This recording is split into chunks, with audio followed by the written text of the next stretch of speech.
السلام علیکم ورحمۃ اللہ وبرکاتہ. سارے کو اور کتاب کو میری جانب سے السلام علیکم. ونحمد ونصلی علی رسولہ الکریم اما بعد اعوذ باللہ من الشیطان الرجیم. بسم اللہ الرحمن الرحیم.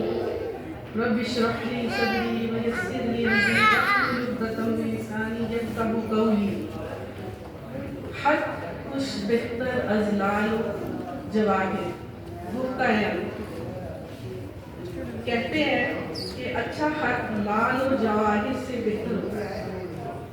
سارے خطاط اس چیز کو جانتے ہیں کہ خط جو ہے وہ ایک لال اور جواہر سے بھی بہتر ہوتا ہے.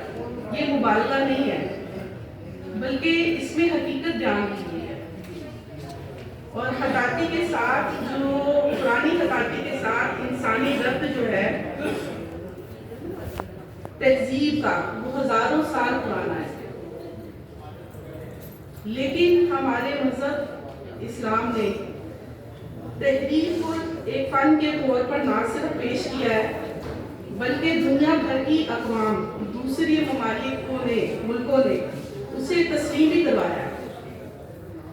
تو فن خطاطی کی اگر میں بات کروں تو یہ بہت مشکل کام ہے کہ اگر میں فن خطاطی کی تاریخ کو یہاں پہ بیان کروں.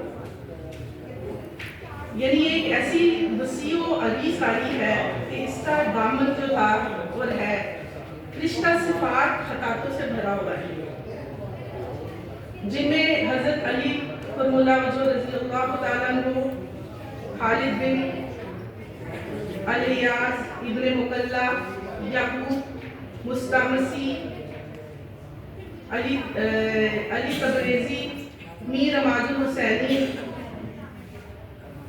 عبد الرشید دیلمی، سلطان ناصر الدین محمود، اورنگزیب عالمگیر، شہزادی زید النساء، ملکہ ہندوستان نور جہاں زوجہ شاہ جہاں، بہادر شاہ ظفر، عبد المجید پروین رقم، حافظ محمد یوسف صدیقی جیسے صاحب کردار خورشید، ایسے یہ صاحب کردار خورشید یعنی کہ سورج کی طرح چمکتے دھمکتے اپنے اعمال اور افعال میں. یہ ایسے ارباب سب کے سب اس فن میں شامل ہیں ماشاء اللہ. تو قرآنی خطاطی جو ہے یہ ہمارے تابناک ورثہ ہے جس کو پوری دنیا کے عجائب گھروں اور اہم فنی مقامات پر خاص اہمیت حاصل ہے. اگر اس فن کو ناقابل تلافی جو نقصان پہنچایا گیا ہے اور اس کی کوششیں بھی کی گئی ہیں مگر حقیقت پوری طرح نہ صرف عیاں ہوئی بلکہ اس نے اپنا آپ منوایا. اس لیے دنیا بھر کے جو اہل فن ہے خطاطی کے بغیر جو ہے اس قسم کے فن کو ادھورا سمجھنے لگے تھے، کیونکہ اسلامی calligraphy is a mother of art. اسلامی calligraphy is a mother of art جس پر ایران، ترکی، اردن، جاپان، تھائی لینڈ، مصر، چین، ملائیشیا میں خطاطی کے فروغ کے لیے بہت بڑے ادارے قائم کیے گئے. لیکن بدقسمتی سے ہمارے ہاں ایسا نہیں ہے بلکہ مغرب کے پسند جو طبقہ ہے محض اپنے خود واضح کردہ جو ان کے نظریات ہیں انہوں نے اسلامی تہذیب کو پسے پشت ڈالتے ہوئے جو ہے نا وہ ملکی فنون و تمدن میں نمایاں طور پر شامل نہیں ہونے دیا. یہ ایک بہت بڑا جو ہے المیہ ہے کہ یہ وہ فن ہے جس کی سرپرستی امام الانبیاء، شفیع المذنبین، رحمت للعالمین حضرت محمد مصطفیٰ صلی اللہ علیہ وآلہ وسلم خود فرما رہے ہیں. تو جس کی سرپرستی نبی مکرم جناب محمد صلی اللہ علیہ وآلہ وسلم فرما رہے ہوں اس کو کوئی بھی پس پشت نہیں ڈال سکتا. اور جتنی بھی طاغوتی اور مغربی قوتیں ہیں اللہ نے اسی فن کو جو ہے وہ بلندیاں عطا فرمائی. اور جیسے کہ تعلیمی نصاب میں اس کی کوئی گنجائش نہیں رکھی گئی. یہ صرف محض فاقہ مست خطاطی کے جو شوق سے مالا مال فقیر ہے، فقیر منش خطاطوں کی کوششوں سے یہ فن زندہ ہے. اور دوسری بات یہ ہے کہ ہماری نوجوان نسل نے آگے بڑھ کر اپنے اس اسلامی ورثے کا استعمال کرنا شروع کر دیا ہے۔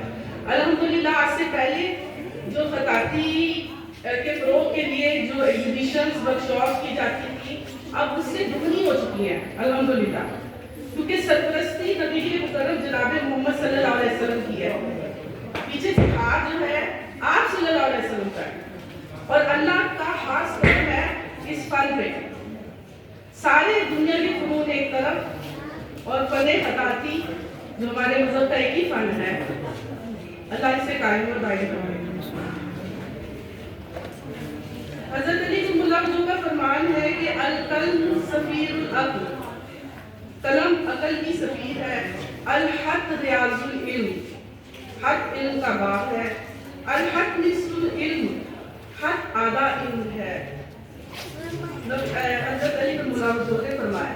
اچھا اس کی بہت کیونکہ ٹائم بہت کم ہے اس لیے میں اس کی ڈیپتھ میں نہیں جاؤں گی کہ کس طریقے سے قرآن خراب، اس کے بعد جو تھا وہ نقطوں کے بغیر قرآن تھا اور پھر اعراب لگائے گئے، یہ بہت لمبی بحث ہے اور بات ہے، اگر اس پہ بات کی جائے گی تو وہ کیونکہ وقت کی کمی کی وجہ سے یہ بات نہیں کر سکتے، لیکن اس وقت موجودہ دور میں جو الیکٹرانک میڈیا نے حسن اخلاق اور کلچر کو جو جنم دیا ہے، جس کے باعث نوجوان نسل پر انتہائی برے اثرات مرتب ہوئے ہیں۔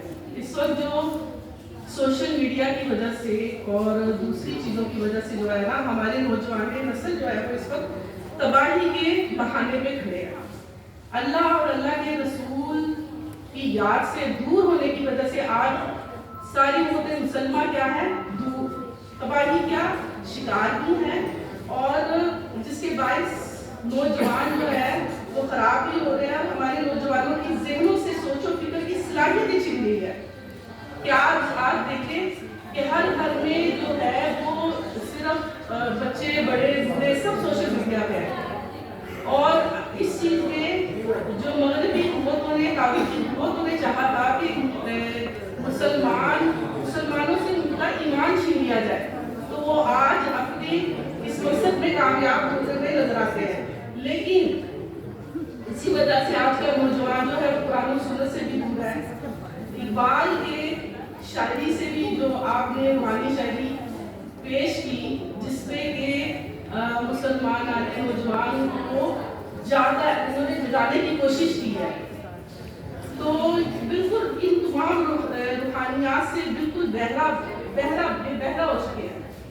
تو یہ ایک ایسی کڑی ہے ان ایگزیبیشنز کو منعقد کرانے کا کہ اس سے ایک روحانی تعلق قائم ہے، ایک روحانی تعلق قائم ہو اللہ سے، رسول کے ساتھ، اور یقین کریں کامیابی صرف اور صرف جو ہے وہ اللہ کی محبت میں ہے، اللہ کی یاد میں ہے، اور یہ تو ایک بہت ہی ثواب کا کام ہے نا کہ ہم اللہ کے ذکر کو بلند کریں، کہ جو اللہ کے ذکر کو بلند کرے گا اللہ اس کو بلند کرے گا، لیکن نیت کیا ہوگی کہ آپ کی نیت صرف اللہ کی رضا کے لیے ہو، آپ کا قلم جب بھی اٹھے وہ اللہ کی رضا کے لیے اٹھے، نہ کہ دکھانے کے لیے۔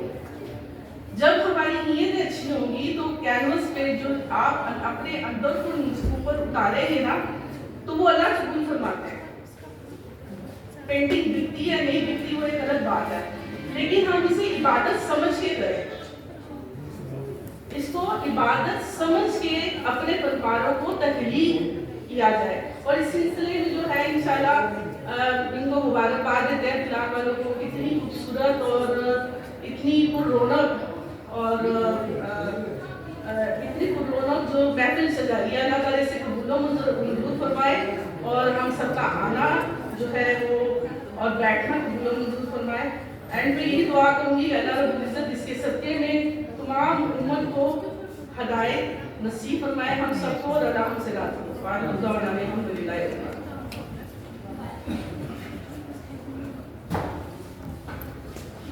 بہت شکریہ، بڑی مہربانی صاحبہ۔